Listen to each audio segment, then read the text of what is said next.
zone to Hull. Shooting scores! Brett Hull!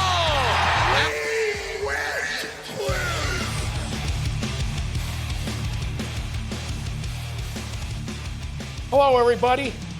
Another great episode of Ice Guardians with my pal Kelly Chase and our very good friend and ex-St. Louis Blue, John Wensink.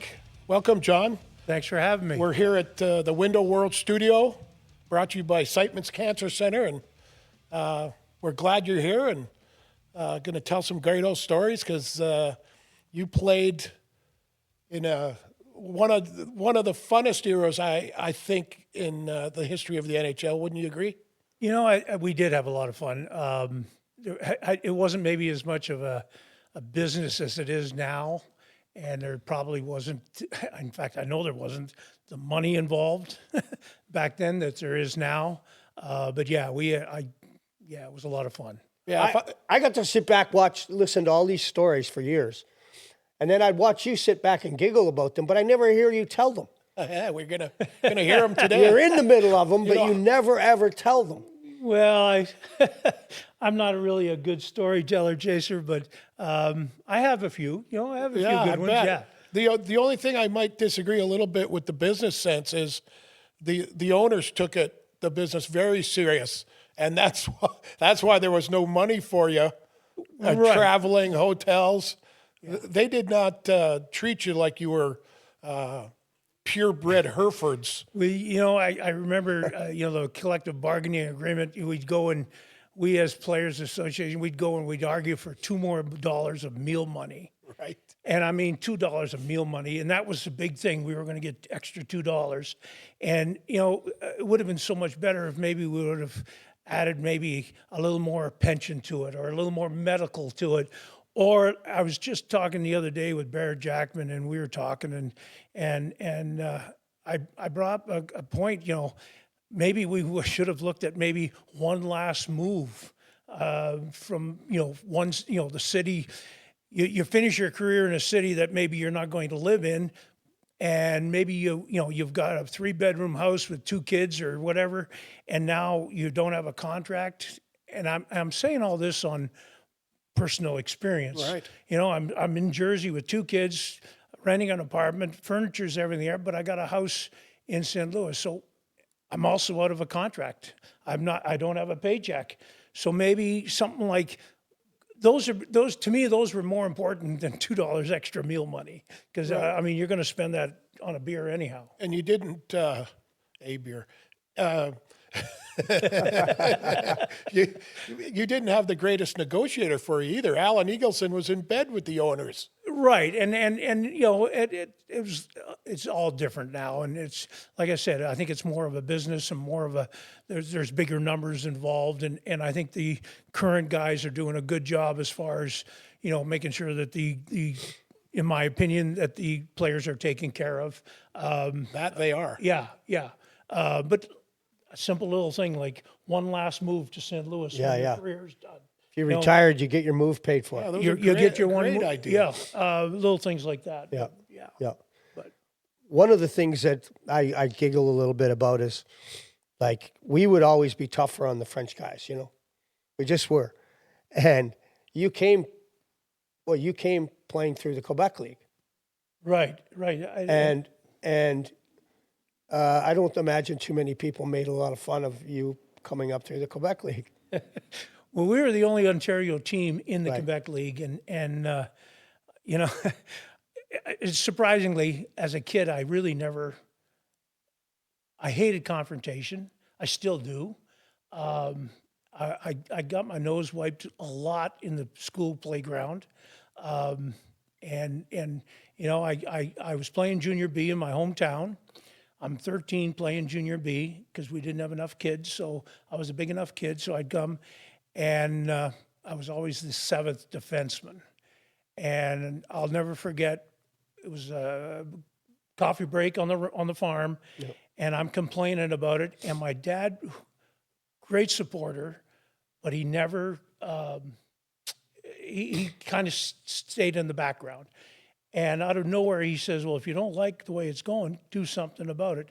I got up, I went to the phone book, I called the Cornwall Royals Junior A team, the Major Junior A team, and asked for a tryout. And a week later, I get my registration, I go to the tryout, I got cut like maybe the second round or whatever it was, and they basically said, you're skating, which everybody said that, so anyway, I went back home, played I was going to play Junior B a game back home. The team folded. The Cornwall Royals called for me to play for the B team in Cornwall. I went there. I had one scrap, and they actually moved me to a forward. And I had one scrap, and I had my nose, I got my nose bopped. Bells were ringing and everything. So anyway, I go back the following year for the the training camp, and they had brought in a guy by the name of Bernie Dion. He came in with his, wife beater T-shirt on, motorcycle, a couple of days growth. I'm 17 years old, and he's a Man. Exactly. Right. And everybody, in training camp, there's no penalties. Guys square off and they go to their own bench. So true, yeah. Yeah, they just go to, they break it up, they go to each bench and that. Anyway, he was spearing, doing all this stuff, and you could just feel the atmosphere, what was going on. And it was a Thursday night, I'll never forget. My team was playing against his team. I passed the puck out of the corner to my pointman. I go to the front of the net, and the next thing I know, I'm face down on the ice. He had cross-checked me from behind. I have no idea to this day what made me do it. I got up and I beat the living crap out of him. And there's blood, and he goes off to get repaired. And I'm going to the bench and I'm looking at the clock going, oh shit, he's coming back in 5 minutes. He's going to be back. I kept looking down to see when he was coming back. He never showed up. I go off, as I'm going off the ice, Norm Burrill, who was assistant GM, he grabs my arm and he's yanking it up in the air, our new tough guy. I'm pulling my arm down. I just want to go home. I just want to get out of here. I want to get out of here alive, right? Never saw the guy again. Never. He ended up going to Verdun, played a couple of games, and I think he stopped playing. And next thing I know, I'm on the team. Well, I think we won 2 games out of the first 20. It was terrible. I mean, and I would we'd be losing 7-0, and I'd get my one shift, and I took it upon myself. I was going to have to do something in that one shift to get attention. So, we'd be losing 7-1, and I'd get that one shift. And the next morning, Wensink starts brawl, Royals lose 7-1. And then all of a sudden it started picking up, and I had a teammate and great guy, an older player, and we had to go to Shawinigan, or Three Rivers. And he was telling me about a player, once again, the size of a Coke machine and skates as big as shoe boxes, and oh my God, worked at a mortuary all summer. And I'm thinking, okay, I work on a farm, that's a hard work, but living in, whatever. We get there in the warm up. Sure enough, there was that Coke machine skating around. He was a big guy. Serge Baudouin was his name. Yeah, he ended up playing for the Birmingham Bulls. I believe he did. Yeah, I remember watching him play against my dad. But for the whole 3-hour bus ride, I've got Bubba behind me going, "Wire, this guy," and I see this monster skating around, and I'm thinking, "Oh, this is not going to be good." And sure enough, crap started in the corner. I'm the left winger. My left winger's coming off as something starts. I get on. I skate to the group, and out of the group comes the Coke machine. And he comes up, and I skate towards him, and he pushes me in the chest, and I stumble back, and I skate towards him again, and he pushes me, and I stumble back. I took one step forward, and I baseballed him across the shoulder with my stick. He goes down. I drop the gloves. Now you're even with him. Now I'm even. You know what? And I'm not promoting using the stick. Right. And that's probably the only time I ever did use my stick. But I bopped him. We never fought. And we played 6 times against one another. We never fought. Probably because he wasn't sure what I was going to do. Yeah. So there's an element of you gotta do something. In my opinion, you got to do something to get the attention, Well, whether Kelly's got an unbelievable story about that when he was young like that with Hartford. Yeah, I had gotten delayed on a flight out of Toronto to Hartford. And I was a walk-on. They had it was just going to be, 3 days and send him home. And I got to the gate, and there was Gordie standing there, Gordie Howe. And he says to me, "How you doing, kid?" I said, "Mr. Howe, I just want to come over and say hi to you. I played in Gordie Howe Bowl. I played in Gordie Howe Park, Gordie Howe Arena. Played baseball, football, hockey. I just want to thank you for everything you've done for the kids in Saskatoon and Saskatchewan." He said, "Sit down, lad." So I sit down. He's talking to me for a while. He's like, "How did you get here?"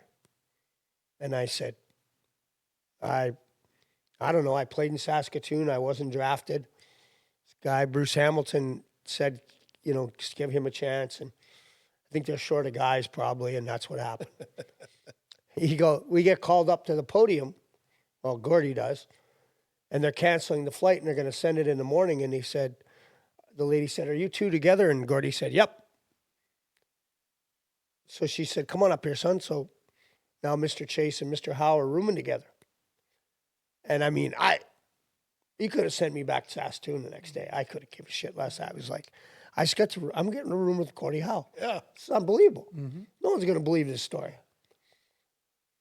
So we get up to the room, throw our bags in the room, and he says, "Come on, let's go get ourselves a steak and a beer." I'm not old enough to drink beer. I mean, I've tried it a few times. So we end up going downstairs, and he's like royalty in Canada. Well, everywhere, but Well, yeah, Mr. Hockey. yeah, and so we're down there, and we're talking, and he's saying, you got to make sure, like tomorrow, they know who you are. If they don't know who you are, you just go away. He goes, because nobody's gone to bat for you. There's no scout that watched you 20 times and said, "This is the guy we got to draft." Mm-hmm. So they're going to go for their guys in the room after the skate, and you're going to be on an island. So you got to show them something. Yeah. So he said, "Just make sure they know who you are." So I said, "All right." So I got to camp, and session 1, I hit a guy, and this guy steps up on me and wants to fight me, and he made the pass. And we get into this fight, and he doesn't do very good. Came third. Yeah. And he's disappointed in the fight, and he's like, and it's Billy Root. And Yeah, of course, popular veteran, right? popular veteran with amongst the guys. Journeyman, but popular. So the next day, I'm going to practice, and my roommate is Paul Lawless. And he says, "Hey, kid, just be careful out there today." Okay. There's oblivious, Don't realize the veterans are going to all come after me. Sure enough, get out on the ice right away when the puck drops, fight. Do pretty good. Another fight. Do okay. I'm like, this is pissing me off. Like, what? So anyways, at the time, I think it was Dana Merzen that decided he was going to get me, and the puck dropped, the gloves dropped. I didn't know he was coming. I ended up in the fight with him, and I didn't do very well. But anyway, I was pissed because I got jumped. And I'm yapping off the bench. And Tex Evans basically says to me, "Hey, sit down and shut up." So I wasn't happy enough with that explanation, so I waited till the Zambonis came out on the ice, and when they were skating around, that Weeksy was down talking to Dana, and I just followed the Zamboni down and clubbed Dana with my stick. And so there was a big shenanigans in all those Zambonis out there, right? You beat the piss out of them, too. Right? Probably not a big deal to the veterans that were there. It was a big deal to me. it was. Yeah, I was pissed off, and I was going to fight with somebody. And anyways, the next session comes out, and Tex Evans is like, "All right, you dumb little bastard, you want to play here?"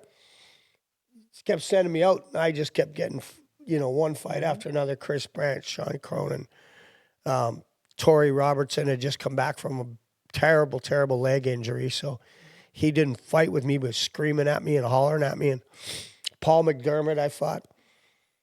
So anyways, complete chaos the whole second half of the game. Yeah.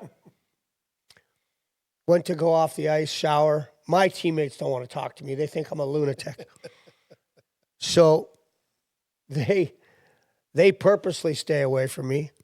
I shower. I'm walking out of the Avon Old Farms Arena where we practiced. We going to the bus, and I can tell my own teammates don't want nothing to do with me, right? This big old arm comes in front of me, right in front of the bus, and he says, "Hey, kid, they fucking know who you are now." And that, you know, it's funny. You listen to you two guys, and it's like, I got to be noticed. I got to, you know, they got to know who I am. And the way I went about it is I didn't want anyone to even and know everybody I knew was who you there. were. Yeah, but I didn't want anyone on the ice to ever know. Exactly, Right? yeah. And I was like, when I was kind of early in my scoring, I would tell the coach if I'd been out there a little bit, I want to change. Like, I don't want Chelios and those guys. I want them to forget that I just scored. Yeah. And then you can throw me right back out there. Like, I didn't funny thing celebrate. at the end of that thing? He made the bus wait 10 minutes and just stood there and made me stay outside the bus and talk to him. Yeah. And I was anxiety because I wanted to get on that bus because I was making everyone late. No one said a word to me. Yeah. Not one. And you know what? That afternoon, Mark Howe called me. He said, "Hey, I heard you had an entertaining morning. Dad told me to grab you. We're going out, check some lobster traps." Said, "Come on, let's go fishing." And I got in the truck, and it was all of the guys that were yelling at me. And they took me out on the boat, and it was over. I never fought another Hartford Whaler at training camp. Mm-hmm. And they took me to Boston and said, "Listen, you're going to go home after the game, so we're going to send you from here back to Saskatoon to play junior." Yeah. But you got to do something. But we're good. But you're going to play in this game. Yeah. And you earned that. Yeah. That's awesome. Oh. But I'm a strong believer. You got to do something to catch their attention. Whether and Hully, it's whether you've got a cannon of a shot, or you're a fast skater, or you're a tough kid. You got to do something to catch the eye of somebody. Absolutely, you do, and that's as soon as they see you, they can't stop seeing you. Yeah. Well, it's funny you say that about you trying to hide in there. I remember lots of times, like, why didn't you shoot it in the empty net? Because then they'll be following me around like they did with my dad. Right. Yeah. That's. Yeah. You just know, want I to didn't be want to get invisible three. as a I'm goal like, scorer. 3. I just want 1 this month. God, now I mean they're almost tugging on one another to get on so they can try to score that empty netter. Yeah, and they practice their celebrations. Oh my God, yeah. All right, fellas. Thank you from Winter World Studios, presented by Siteman Cancer Center. We will be right back.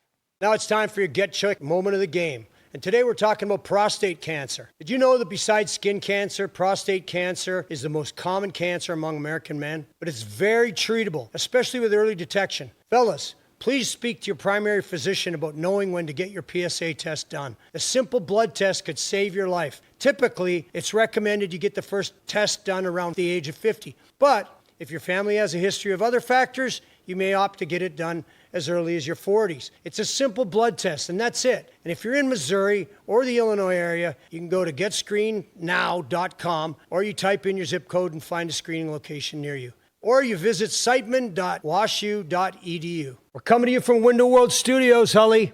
And you know these guys, they're all about windows. That's right, Chaser. Windows World of St. Louis doesn't just put in windows. They take care of people. Best service in the business, hands down. And they'll do whatever it takes to make customers happy. And that's why fans around here trust Window World for their homes.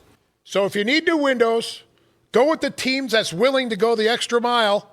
Window World of St. Louis. Window World of St. Louis. Best in town, buddy. Absolutely. Chaser, in all our years here in the St. Louis metro area, we have made a lot of great relationships. But one of our favorites and most reliable, John Eilerman from McBride Homes. No question about it, buddy. I mean, I remember when Ben was, my middle guy, was a preemie, and I was called out of a field I was hunting, and we were in the midst of selling our house. I couldn't believe this was happening 11 weeks early. Come charging back to St. Louis, and McBride Homes finds me a place to live as I'm in the middle of trying to search for a home, and I've had a relationship with them, and that was in 2000. and they've done nothing but take care of Blues players, coaches. I know Coach Berube was one of them, and they've just been instrumental in the community. They're such giving people. It's always about charity. It's always about giving back, and that's the reason they say McBride Homes is everywhere you want to live. Absolutely, and it goes without saying that they are one of the top companies in St. Louis. 100%. Score big at Hippos Dispensaries with locations in Chesterfield, Columbia, and Springfield. Daily deals that keep your wallet in the game, top cannabis brands you know and trust, and bud tenders who feel like teammates. Hippos, your home rink for cannabis in Missouri. Back with John Wensink and my pal Kelly Chase at the Window World Studio, sponsored by Siteman Cancer Center. And we started bringing up something during the break, John, about your time with the Bruins, going to a couple finals and a semifinals, and you can take it from here, because those are great old stories. You know, I get called up my first 2 years with the Bruins. The first year we go to the finals against Montreal, obviously, and you know, they were just a powerhouse, and they beat us 4 straight, and then the next year we go back to the finals. They beat us in 6, and then the third year I honestly, and I've said it before, and we, as a couple of the players on the team, a bunch of us on the team, we felt we were closer to winning the cup the year we were in the semifinals against Montreal. You know, too many men, you know, in the 7th game, and we really felt that we were closer to winning the cup that year than we were the first 2 years that I was there, where we went to the finals. And I mean, we were ahead, you know, 3-1 in that game. If I remember it correctly, we were ahead 3-1. A 2-goal lead is the worst thing in the world. The dreaded 2-goal lead. And we got a penalty, and Lemaire actually stepped on Dickie Redmond's stick, where it wasn't a case of Redmond moving the stick. Now it's, you know, they tie it, or they score to make it 3-2. You know, everybody's back end gets a little tighter and nervous and whatever. And, you know, Lafleur, you could just, when you watch the highlight, you know what's going to happen. But when you watch the highlight, you could just see him whipping down the side and obviously letting it go. And he just, you know, catches the corner. And now we go into overtime, and they beat us. We really felt that we were closer because the Rangers had upset the Islanders, and we pretty much, during the season, we felt, and we did pretty much control the Ranger games. You know, playoffs, a different story, but a tough way to lose tough way to lose a round. The Rangers had Espo on his way out of his career, and you know, Ron Duguay was probably fairly young at that time, but it was. Yeah, and then, there's no question you guys would have. Montreal, you know, they had 6 Hall of Fame defensemen, and a Hall of Fame goaltender with a couple of guys up front by the name of Lafleur and Lemaire and Shutt. Cornway. So I mean, it was just, I guess I'm going to say, bad timing for us. Right. You know. Well, and we were talking before we went on the air about, you know, our Blues and you know, what can they do to get themselves out of this, whatever, the funk or the bad start, whatever you want to call it. And I said to you, they just don't have that 1, 2, or 3 guys that can pick them up and carry them through a bad time.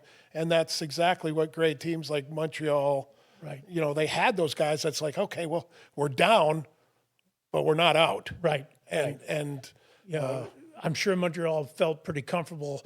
Lafleur going back into his own end with the hair flying and his speed, and you know, those rushes were obviously expected, and they were looking forward, and they knew that could possibly happen. But it was played great. They kept him to the outside. Yeah. Made him take a just inside the blue line shot. Yeah, it wasn't. Not sure it should have went in. Yeah, but you know, the Blues. I mean, I try to watch them as much as I can.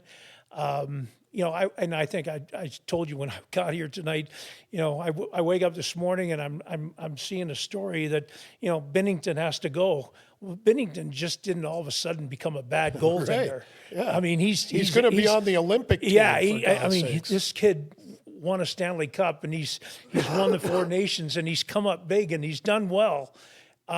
So why would you do that? I mean, where are you going to go find another It's goalie? crazy You talk. know, It's to sell papers that don't exist anymore. yeah. Right? And then, So true. Yeah, it's to across get the streams. board, you're right. I don't think they don't have a Connor McDavid or a Nathan McKinnon or a couple of players like that can put their team on their back. Right, or just a guy that's going to score for no reason. Right. Like in the game the other night against Toronto? Toronto Maple Leafs. They, Nylander gets the overtime goal, and we just, Yeah. in 3-on-3, if the goalies are playing good, you should just be trading chances. Exactly. And it Exactly. wasn't that way, but And if you're Binnington and it's Nylander, you got a big job ahead of you. I mean, it's Nylander's not just an average player. He's got great hands. Well, that's the and thing. that like- was his second of the night because Yeah. he scored the first one for us. Yeah. Well, but I mean, even the goal, like he didn't even expect it to go in Right. No. And at first. Like he kind of looked, wow. Yeah. He amazes himself sometimes. Right. And I like what I see with the Blues. I don't like the end result, and they've got a lot of young kids. I mean, they've got some young kids that they need to stick with. And Absolutely. That's what I was going to say. On the back end, other than Fowler and maybe Falk, they're pretty young. I mean, they're Real young. Yeah. So And good, then good young players, yeah. too. So they just need Parayko is fine. it just needs to. He's a horse. He's unbelievable. He's unbelievable. And I And people bitched here, wanted to trade him. I'm like, where are you getting that Yeah. for $5 million? yeah. I mean, Like, shut up. there'd be 31 teams lined up. No if shit. you wanted to trade for him. If you could get just to add someone with a veteran attitude, with some skill and some grit, that could Little take the swagger, guys out for a beer after practice Shea Weber and doesn't teach exist. them. Teach them, like, look, this is what we got to do. And but yeah, I mean, I think it's just growing pains for a young team. They got a good coach, I think. I mean, And all of a so sudden, just stick with it. Don't panic. and I've all of a sudden, there's Jim Montgomery. He's not a good coach. Right. Jim Montgomery. I mean, he's an unbelievable He won coach. at the collegiate level. He's, he did well when he was in Beantown. I mean, Absolutely. Broke the record, yeah. didn't I mean, he? he all of a sudden he's not a good coach. No, he's a good coach. He's not. He's a good. Yeah. I mean, there's a lot of coaches that you could say, all of a sudden did they become a bad coach or a dumb coach or whatever? Well, they just get in. What happens is you get in the ears of the players so long they tune you out a little bit. Yeah. And when the losing starts, well, this guy hasn't given me this time, and then Right. it snowballs. never look in the mirror and go, It snowballs. yeah. It's I just unfortunately, there's a time frame to make the playoffs almost. Yeah. So unfortunately, I'd like to see them. if you look at it realistically, even if they do, they're not able to compete with those top 4 or 5 teams in the West anyway. And So just let them develop. we got a taste of that last year. yeah. I mean, they were strong, but they just and there again. I mean, you had Winnipeg by a couple of goals with seconds couple left. seconds. Yeah, you should have gone to the next round, but would they have gone any further? Right. But from a psychological point of it, It would have really. it would have helped them. Hey, we Huge. got by the first round, and that's a learning lesson. And another round of playoff hockey for the young guys lets them learn even more. That's a learning lesson for the young players. Yeah, yeah. But anyway, that's why the game is so easy sitting here. Oh, it's been way easier It for me. really is. I've always said that those media guys, every 10th game, they should have to sit on the glass. Oh, my gosh, And then yeah. no one would have to read a story the next day because they wouldn't know what the hell was going on. I'll tell you a Wouldn't have funny a clue. story. Right. I think I love this one. The Enterprise is built. So the Blues have gone to the Enterprise. And I'm up in the alumni box with Perry Turnbull and Larry Patey, right? And everybody knows Perry. He's always Perry, talking. He's always got something going. Perry goes and he looks at Pates and he says, Pates, you think you still play? Now, Patey, Perry, and I've been out of the game longest. And it's probably been 5 years, maybe, something like that I've been out of the game or whatever. I can't exact numbers. But anyway, he said, how long do you think you could play? How long would it take you to get in shape? Paige says, maybe a couple of weeks, whatever. And he looks at me and he goes, what about you? You a couple of days, the way you played, whatever. We decide between the second and third period, we're going to go sit down. The first 3 seats where the Zamboni door comes, Right. where the Zamboni comes in and out. Third period starts, face-offs at center. It comes into the end, and Pronger's banging people against the boards, and the puck's flying and everything. Goes to the far end. Another face-off in our end, goes to the far end. We all went, no, we're done. Yeah. It was so fast. It was unbelievable. I mean, it was so fast. And it's scary fast. I don't know if you guys saw the highlights, but, and I said this a little while ago, that I get scared watching the game now when they start going near the net and they're going so fast. I swear to God, someone's going to die. Yeah. They're going to hit the boards and they're going to break their neck. And Rantanen hit the kid from the Islanders the other night. Just lately? Yes. And it was absolutely scary. And I think Patrick Waugh is still screaming. I'm so surprised. Talking about that, Hully, I am so surprised that, because these guys, you're right, they come flying around the net. They come 100 miles an hour.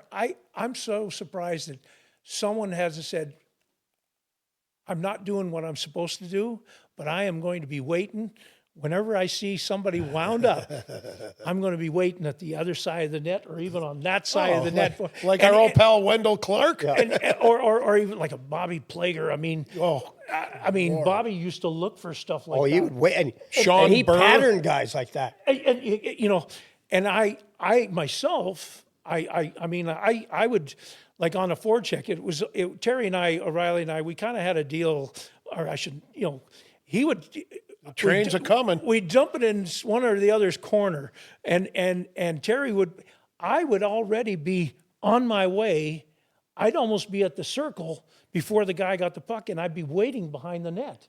And I'm amazed that some of these guys, do they not have in their mind that you can hit this guy? No clue. And they're coming around the net with their heads down. Zero hockey sense. At least I think they're coming around with their heads down. They handle the puck so well. Maybe their vision is a little more than my 5 foot that I played with. Maybe they see the ice a little bit better than I do.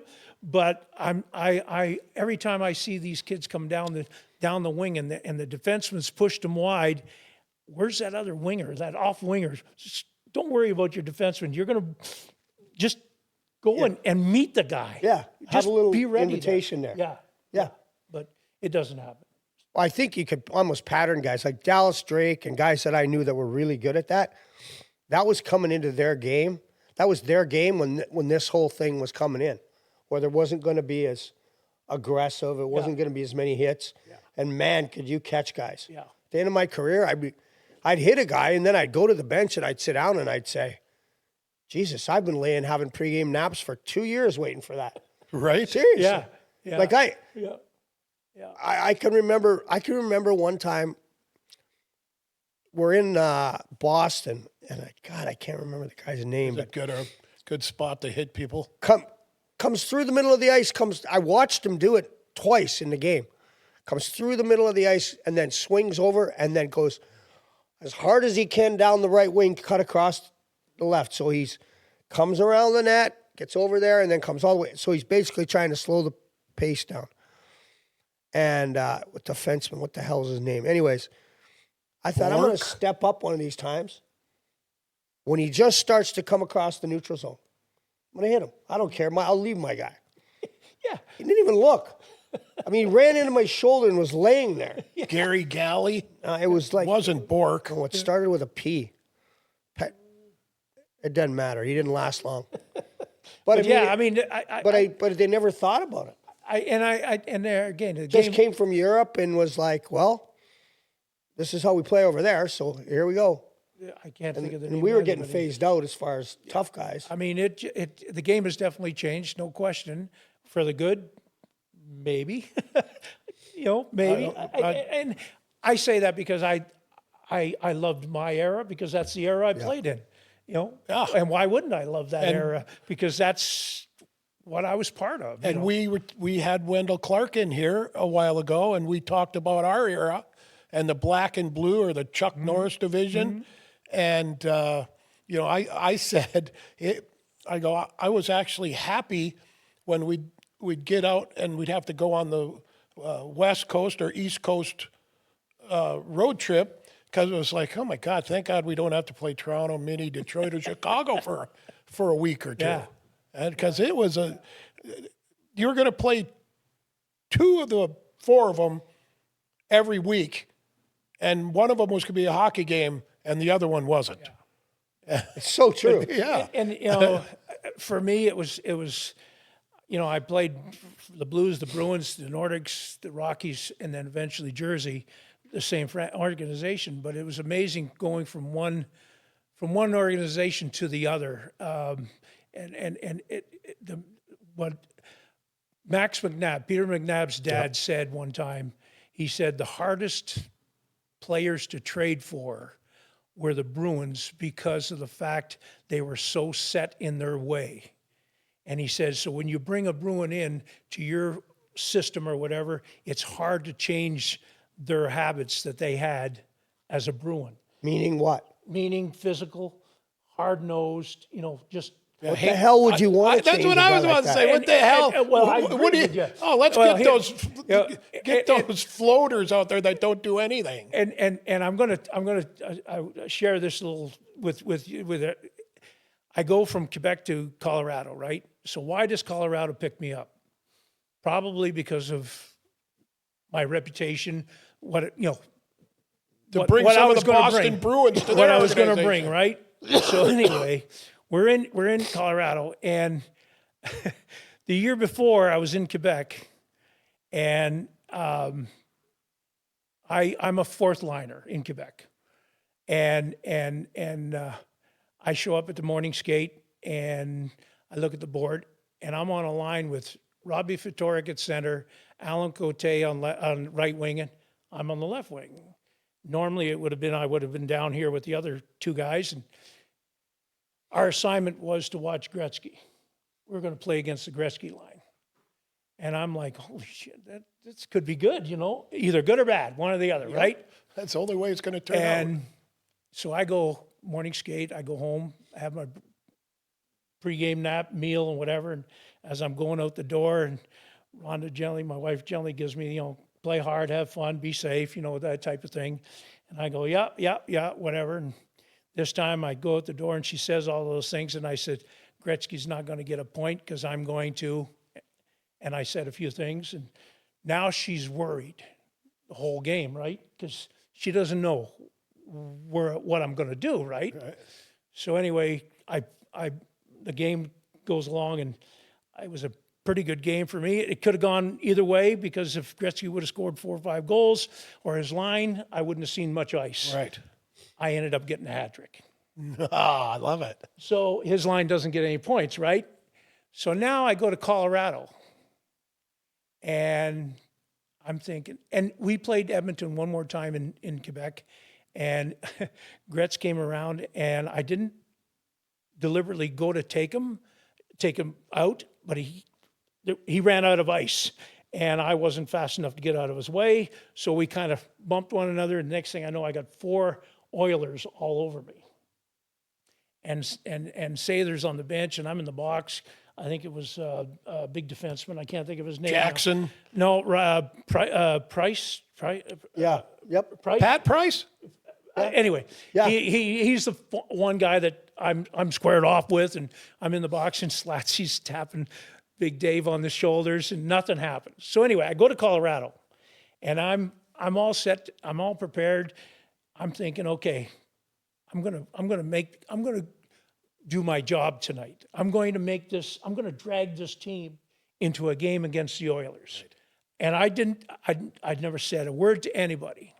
Morning skate, I'm skating around, and the coach slides up beside me and goes, Wire, we're not going to play you tonight. We're not going to dress you. And I'm like, really? He goes, yeah. I said, something wrong? And he says, no. He said, we're not going to dress you tonight because if we dress you, they're going to dress Semenko, and we don't want to get in that type of game. And I'm like, really? Okay. Coach, let me give you a little advice, or let me tell you something. Whether I play or not, he's going to be in the lineup. Yeah, he's on Gretzky's line. And I think Gretzky got a couple of 3-4 points and whatever. And all I kept thinking was, why did you even bring me in here? What a bonehead. Why bring me in here? And that's why they weren't there for very long. And that's why for me, I had trouble with the fact that you bring me in to do my job. And believe me, I was trying to reestablish myself a little bit because when I left the Bruins, some of that disappeared a little bit, and I wanted to reestablish that. And talking about Colorado again, our first home game, we opened the season on the road. I think I talked to you about that, Chase. Yep. First game, opened the season on the road, right? And our first home game is against who? The Bruins, because they always did a fall West Coast trip. And Colorado Rockies, I'm a Rocky now. I want to get the fans on my side. I want to win them over and whatever. And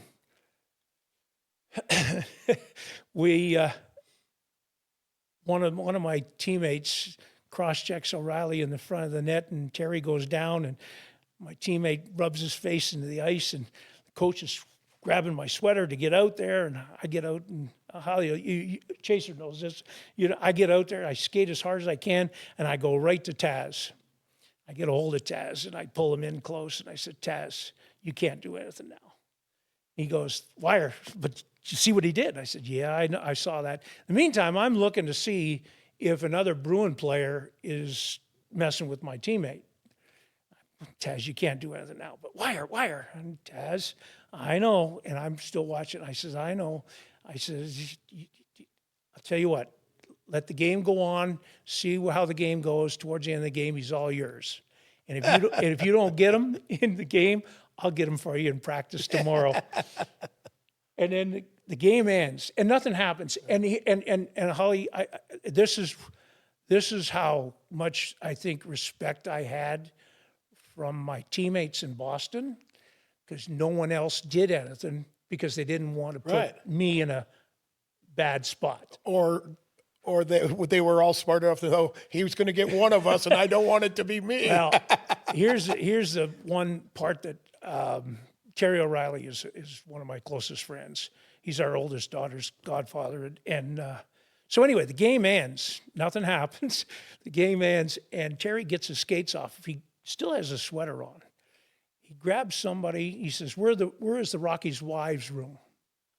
And he goes and he goes down and he knocks on the door and he opens it up, sticks his big Irish head in there. Rhonda Wensink in here? And Rhonda's like, Terry, what? She gets up and goes over and he grabs her and he says, I had to come down and tell you, I didn't want you sitting in the stands worried that John and I are going to fight one another, because it'll never happen. I know what he can do and he knows what I can do. And Rhonda's like, oh, Rhonda, that will never happen.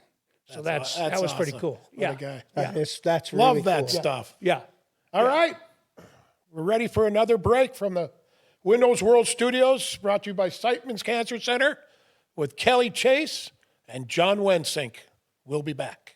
Wow. Nice hustle. The only time I get to see that much drive is when I feed my dog. Nugget loves every flavor of Diamond Naturals adult formula. Every time I fill her bowl, it's like a breakaway. I think she loves Diamond Naturals almost as much as she loves the Blues. They both come from Missouri. Maybe it's local pride. All I do know is to step away from the bowl come feeding time, because she'll rough you up if you get in the way. Now it's time for your Get Check moment of the game. And today we're talking about prostate cancer. Did you know that besides skin cancer, prostate cancer is the most common cancer among American men? But it's very treatable, especially with early detection. Fellas, please speak to your primary physician about knowing when to get your PSA test done. A simple blood test could save your life. Typically, it's recommended you get the first test done around the age of 50. But if your family has a history of other factors, you may opt to get it done as early as your 40s. It's a simple blood test, and that's it. And if you're in Missouri or the Illinois area, you can go to getscreenednow.com, or you type in your zip code and find a screening location near you. Or you visit siteman.washu.edu. Score big at Hippos Dispensaries with locations in Chesterfield, Columbia, and Springfield. Daily deals that keep your wallet in the game, top cannabis brands you know and trust, and bud tenders who feel like teammates. Hippos, your home rink for cannabis in Missouri. Welcome back, everybody. The Window World Studios, brought to you by the Siteman Cancer Center. Here with Mr. John Wensink and my pal Kelly Chase. My wife and I, when we first got our place down in Cabo, we were looking at places, when we first went down to Cabo, we were looking at places to get married. And so we were at this place, and we get a call, and they say, we've got to move you out of the resort to the Westin up the corridor because there's a hurricane or a big storm coming. And we're like, well, what kind of resort did you build that you can't handle that? But the Westin can. But anyway, so we go and we check in and we walk up and we're trying to figure out, where's the bar? And we'll figure out what we're doing. And I walk straight in to Harry Sinden. I said, hey, Harry, how are you, Brett Hully? Hey, Brett, how you doing? And his wife and my wife. And I looked down and I told my wife this later. I go, nothing could have been more perfect in the world. Harry Sinden, the cheapest GM to ever live, he's got his flip-flops and they're duct taped together. Too cheap to buy a new pair of flip-flops. He's duct taped his flip-flop together. Yeah. I'm like, and so my wife didn't have any clue about Harry Sinden or how cheap he was when he was the GM, but I told her that story and I go, this is the greatest thing I've ever seen in my life. It's perfect. You'll be able to share that with all the Bruin guys now. Yeah. You guys already knew that. I did not know that. No, you already knew that he was cheap. He took care of his money. Yeah. I mean, he didn't hand it out that well, Yeah. but.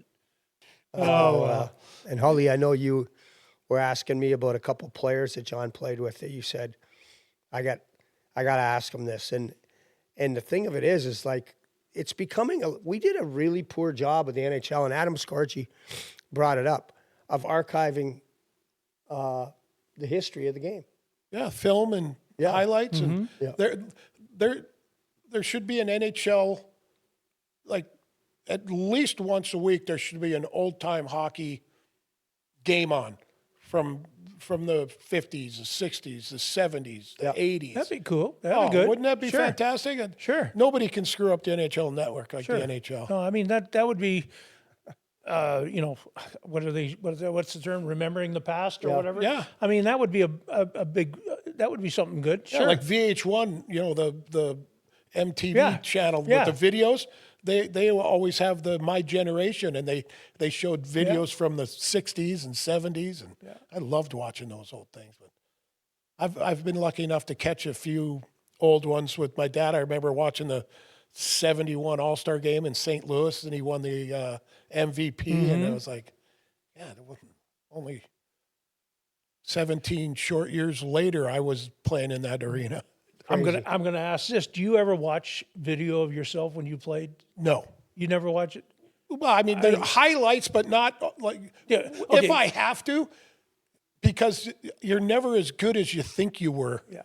But are there times where like you've got nothing going and you walk up and you throw in the old VHS? No, don't have any more of those. You don't have no. Just like once in a while they'll be something on like NHL Network where they do top 10 goal scorers in the 90s or whatever. Yeah.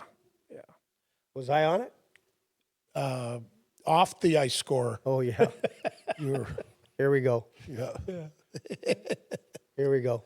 Actually, when we moved to Farmington, it's been 20 years now since we've moved down there. I set up a TV in the garage with the old VH tapes or whatever it is. I set up a TV, and my mom collected them when she passed away, and I brought them all back down, and I put a elliptical in the garage, and I had the TV, and You got to hang some clothes on it or something? yeah, I can't find it now. I thought I was going to do that, and I think I did it a couple of times. Best and laid plans. it never happened. You bored yourself out of it? Yeah. You watched yourself and bored yourself out of it? Exactly. Either that or my conditioning is so bad I didn't last long enough to watch very much of it. I've never seen you like that. Just wondering with those players, like those teams you had, though. You guys were so tough, but did you ever have those conversations before the game? And who was going to? No. It was just like, you had so many tough guys. You were tough in such a. It was gangland. We never, and I sat between two, in the Bruins dressing room, I sat between two pretty scary type of players, Wayne Cashman, and the amazing thing, or I shouldn't say amazing, but one of the neat things about it was when I got called up by the Bruins, I walk in the dressing room and there were guys there that I was kind of like in awe of. Right. I mean, Cashman, Park, O'Reilly, Rattel, Jerry Cheevers. And then obviously the coach, Cherry. But I sat between Cashman and Bobby Smots. Bobby Smots wasn't a He could shoot it. He could shoot it, and he was a scary guy to. I'm glad I knew him before I had to play against him, and because he was scary. Here's a guy that guys fixing their sticks before the game, and he's using a rasp, and he's sharpening the end of the blade, and it's like razor sharp. And he's like, yeah, you reach over and you hook them, and you're tearing their arms open. And I'm thinking, this guy's. And I saw him. When his eyes got big and round, and he would start coming, and he'd turn that stick over, and I'm like, oh my God, like Dr. Hook. Oh my God! Oh yeah! and he used a big old hook too. And Cashman, he was all old school. It was. I looked up to those guys. Not so much Smotsy because I wasn't familiar with him, but I knew Cashman. I knew, and the first time I ever met him was the day I got called up. That was the first time I'd met him. And, Jerry Cheevers, what a character.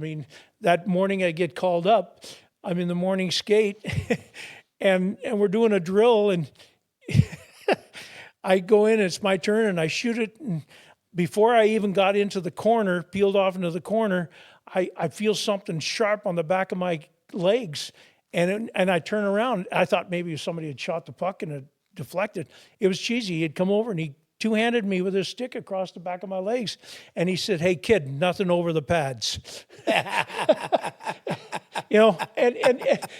maybe that's why you didn't catch that Lafleur slap shot.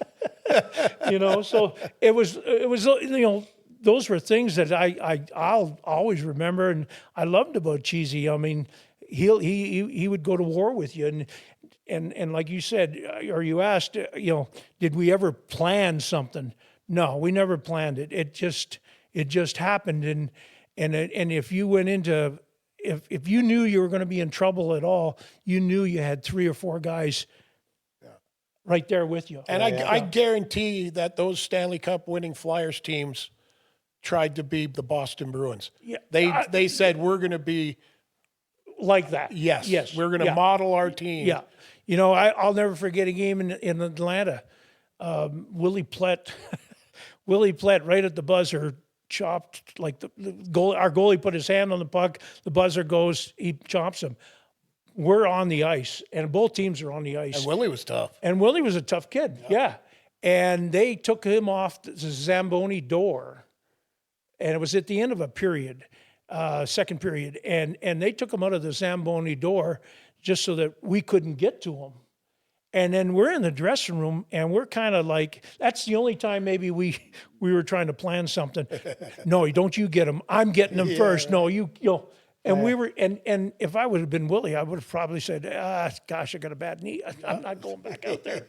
It's like Kelly laughs when he was with Twister here. And he would always laugh at the other teams over there going, fighting over the race for Chase. Yeah. Yeah, that was always such a treat. Yeah, no, we never. I mean, there was no pre-planning anything of that, And I got to be honest, I never worried. I mean, I was never worried. I never looked at the schedule when it came out. Oh God, March we're in Philly or we're in Montreal or whatever. I looked to see when we were in St. Louis, so I could visit my in-laws. I could look to see when we played in Toronto, because then I'd have maybe some family come to the game. I'd look for Montreal because my family was, Well, then it about was an always hour hockey drive night away. in Canada. Yeah, I mean, that's what I looked for, but I didn't look.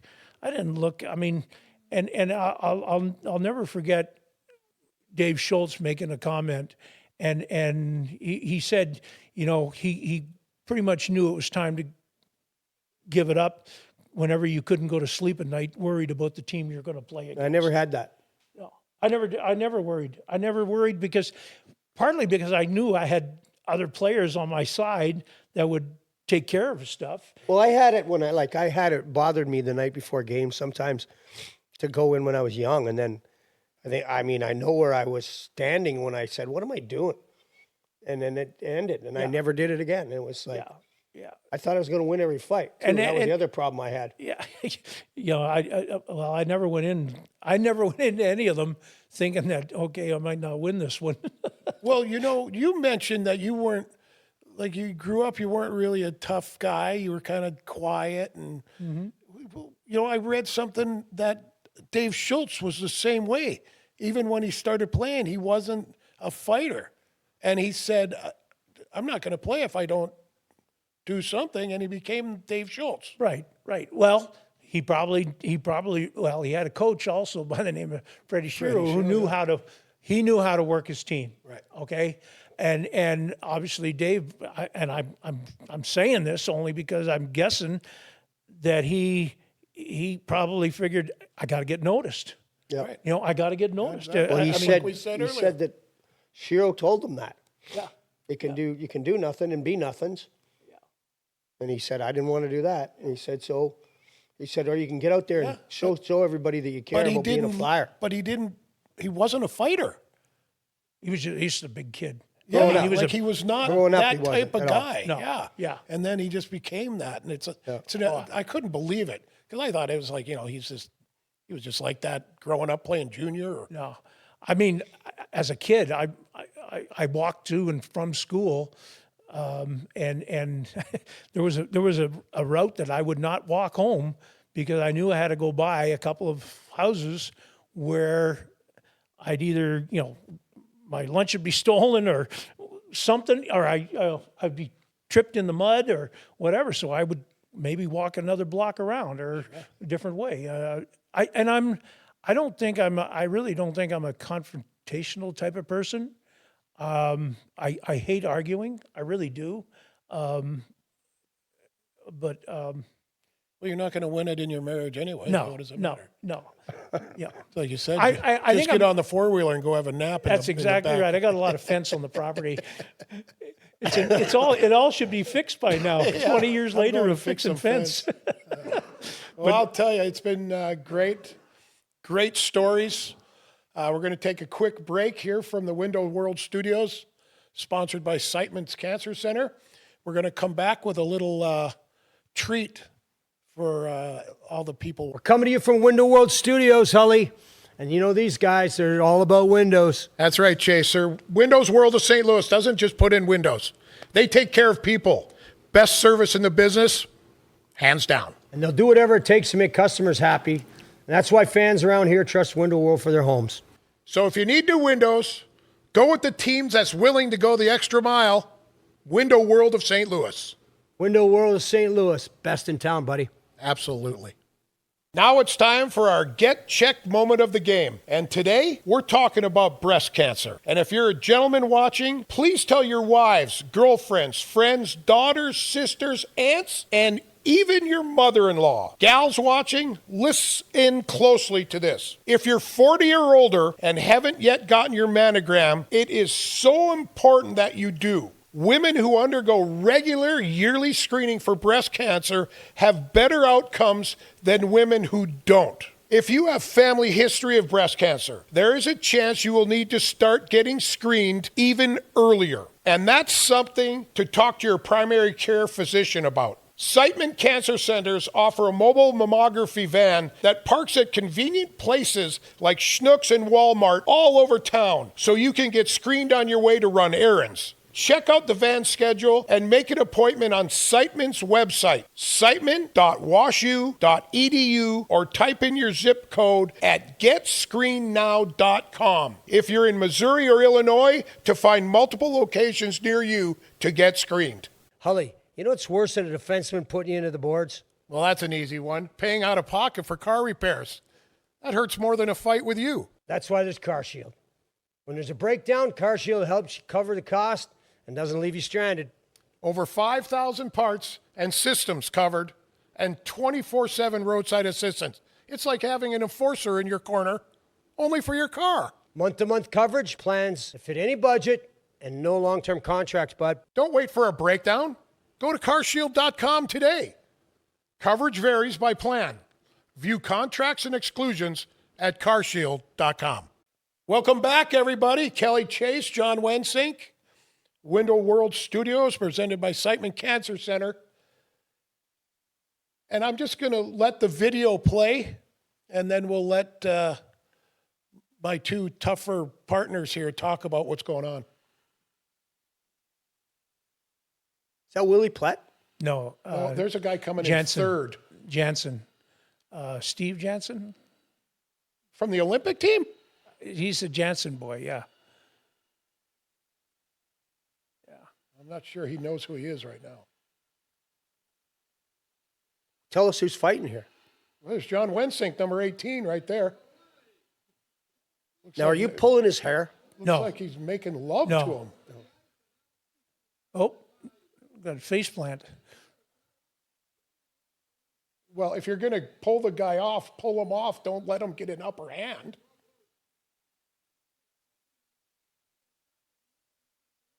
Wally Harris is useless. He's in the way.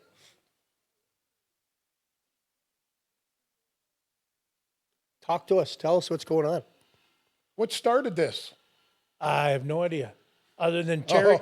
Here we go. Other than Terry and Jansen started, and I guess I was allowed to, or the league allowed it a little bit more. A lot of times when a teammate got into a fight and I was on the ice, I generally always got into one. I shouldn't say always, but I always felt that if there's a fight already going on over there and I get into one, linesman can't be over there and over here at the same time. So it's going to give either I'm in trouble or I've got him in trouble. And I felt comfortable enough that I always could handle myself. Never, get the worst end of a real bad beating. But the guy had to be a tough guy. You weren't going to grab. Well, you know what? Who had been on that team? Dale Talon, maybe, or someone on that particular deal. Whoever was the closest one to me was getting it, no matter what. Was getting it. Oh. Okay, and I don't know why, but it just happened. And then I don't know why I made my little detour. It just happened. Called on their bench. You challenged the whole Minnesota North Stars bench. There's a lot of adrenaline going on. Sure, absolutely. There's a major amount of adrenaline. And I love the pirouette. You know what? All I got to say is it's been around for a long time. Well, it's one of the most famous clips I know of in all of the NHL. And they had some tough guys. That's the right. And Maxwell was on that team. They had two Maxwells. They had a Bennett boy. They had the Barrett boys. They had some tough kids. Yeah. I think it was Brad and Brian Maxwell. Yes. Brad and Brian, both of them were there. They also had a coach that was, I think, a little on the flaky side. The one-eyed guy? Sumner. Yeah, Glenn Sumner, one-eyed guy. Yeah. I mean, from his reputation, what was stopping him from, Yeah. hey boys, go for a skate, whatever. I would I have done that today? No, probably not. But back then it was a great move. Absolutely. Worked great in your favor. It did, and then there were, like I said earlier, I always took advantage of, and Chaser, you've done the same thing. I'm positive of it. Anybody that played the way we had to play, you always tried to use every angle you could to get the better of them. And with the way nowadays you can't do it. If you start a fight when another one's going on, you start it, you're gone, probably suspended, and your pocket's going to be a little lighter. Back then, I had nothing. I generally didn't stop unless I was forced to stop. And in junior, it started in junior. I hurt some kids, and that's because they couldn't stop me. And then the reputation was actually, I got to be honest with you, I think the reputation was bigger than the actual thing. Oh yeah. Okay. But it actually helped me to a certain degree, to the point where I maybe didn't have to as much. And I think what was happening also in Boston towards the end, there were, O'Reilly, Secord, Stanley, myself. Stan Jonathan, right? Is that, Yeah. Daryl Stanley? No, Stan Jonathan. Stan Jonathan, There were 4 guys that could handle themselves really, really well. Right. And I wasn't Secord. I don't know if I mentioned his name, Yes, he is. There wasn't maybe the need for me to be the one, and I also, from a personal side, from my inside, I scored my 20th goal before Christmas, and I'm like, wow, it wasn't by accident. I think it was just because guys were leaving me alone. Absolutely, get a little extra room. If Brad Park gets the puck at the point, well, I'm not going to stand in the corner. I'm going to go stand towards the front of the net, and he might shoot it off my shin pad. And that's what was happening. That's what I said about some of these Blues kids. Yeah. If you want to score, go to where you score. Yeah, and so I think guys, I had to look for it more. But then the other thing that I wish we all have do-overs. I was a farm boy. I milked cows. I baled hay. I did all that. Carried milk cans. I was farm strong. So as a junior, I was overpowering. And I don't want to use the word city kids, but I'm going to use overpowering the urban kid, okay? Right. And The city slickers. because I was strong. I was just farmer strong. Well, I get to the NHL. My dad passes away. The farm is sold. I don't have that workout, 10,000 bales or milking 70 cows or whatever. I don't have that. So I didn't replace it. And if I could do it over again, I wish I would have had someone take me, or I wish somebody would have taken me and replaced the workouts that I wasn't doing. So towards the end of the career, I wasn't overpowering guys, and guys were coming in like Secord was his body was all from the gym, but he was tough and he was fast. And towards the end, I didn't have that strength, and I wasn't smart enough, or I wasn't aware. I shouldn't call myself not smart enough, should I? Well, I wasn't aware of the fact that I was losing that farm boy strength. The will and the will and the desire and the know-how was all still there, but the strength had disappeared a little bit. And then did that, and I get to the Bruins, and I just mentioned some of them were my idols, and here one of them says why go the Bruins started having a weight train, a physio guy or whatever, and he was taking us to. I didn't know that the Bruins even had a weight room until a year and a half after I was there. Right. And one of the players, my idols, the puck's only 3 ounces. Why am I lifting 20 pounds of steel? That And I'm like, yeah, why am I, why would I? And I hated to go to the gym. So towards the end, it was harder for me to maintain that or to keep up. And that was part of the reason why I retired. I went to Detroit's camp as a walk, was there for a couple of games, came home, called my agent, and told him that they let me go. And he said, well, what do you want to do? And I said, I've never been in this spot before. I've always had a team to go to. And he said, well, there's 3 or 4 teams interested in you for the minors. And I'm sitting there thinking, I got, a 6 and a 4-year-old or 7 and a 4-year-old, whatever, and they're starting school. And I also know that when you go to the minors, I also felt that it was also, I would become a stepping stone or a measuring stick. Yes. For a bunch of guys in the minors. The next generation. Tough guys. Next generation. And, I still, I'm fairly healthy. I don't have aches and pains. Right. I don't have all my teeth, but, Not many guys do. but, I just felt it was time. And I finally said to my agent, I'm done. And it's going to end, whether it's 5 years in the minors or a year in the minors, I'm done. And he goes, really? And I said, yep, I'm done. So that's how I quit, or I retired. Because retiring is when you're the last one to find out that you're not good enough. Yeah. Yeah, but you look back and it's just what a great run and Well, fun. And I wish I would have asked him what 3 teams in the minors. There Yeah. might have been a city or 2 that I might have liked to play in. sure. And it was a year and a half after I was retired, I went to play in Holland. And I was going to go, and I had a great time. My grandmother was still alive there. Everything was good. My family went, and that's when I missed it. And I actually got into 2 scraps over there, which is a no-no. Illegal, yeah. And I did okay, and I'm thinking, okay, this is, I still can do this. And then when I came back, I'm like, gosh, why did I not go to the minors? But like I said, I feel like I did the right thing at the right time, and Well, that's great.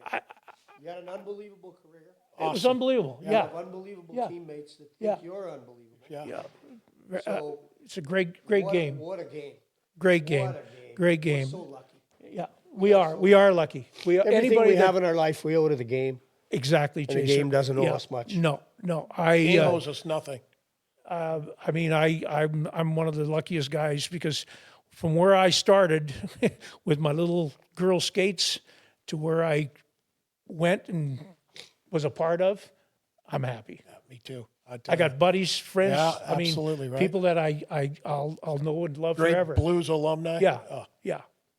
Well, that's great. Well, listen, man, we love having you on. yeah, and we'll do I it love this again. story. Thanks for having me. You know it. Yeah, thanks for having Love me. the stories and I was nervous as heck driving all the way up from Farmington for this. Not me. I knew what I was asking you. Yeah. But thanks again to John Wensink, my pal Kelly Chase from the Windows World Studios, sponsored by Siteman Cancer Center. Thank you, and we'll see you again soon.